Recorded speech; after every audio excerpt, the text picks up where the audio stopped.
அதிமுக பொறுத்த வரைக்கும் தொண்டலிருந்து நிர்வாகி வரை யார் இருக்கிறாங்க இல்ல, தலைமை என்ன சொல்லுதோ அதை நடைமுறைப்படுத்தக்கூடியவர்கள் அதிமுக.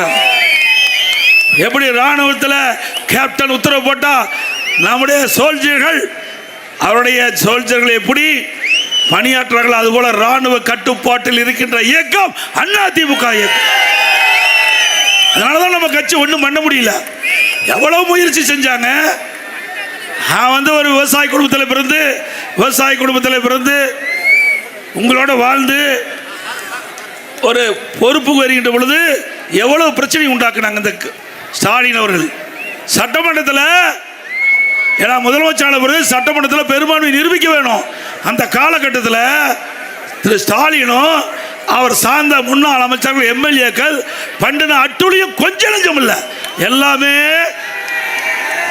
இதில் இருக்குது.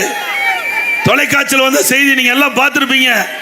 பெரும்பான்மை நிரூபிக்கின்ற பொழுது சட்டப்பேரவை இருக்கையிலிருந்து சட்டப்பேரவை தலைவரை கீழே இழுத்து தள்ளுறாங்க, என்னுடைய டேபிள் ஏறி டான்ஸ் ஆடுறாங்க. இதுக்காக சட்டமன்றத்துக்கு உங்களுக்கு அனுப்புனாங்க?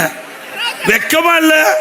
ஒரு சட்டமன்ற மாமன்றம், புனிதமான இடம், 8 கோடி தமிழக மக்களுடைய சட்டங்களை பிரதிபலிக்கின்ற இடம் சட்டமன்றம்.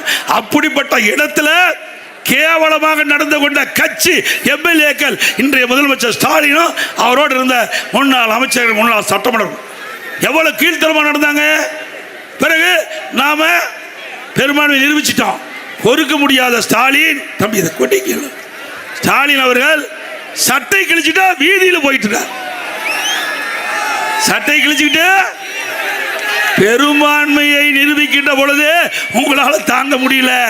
இப்போ அதிமுக கூட்டணி பெரும்பான்மையான இடங்களிலே வெற்றி பெறும்.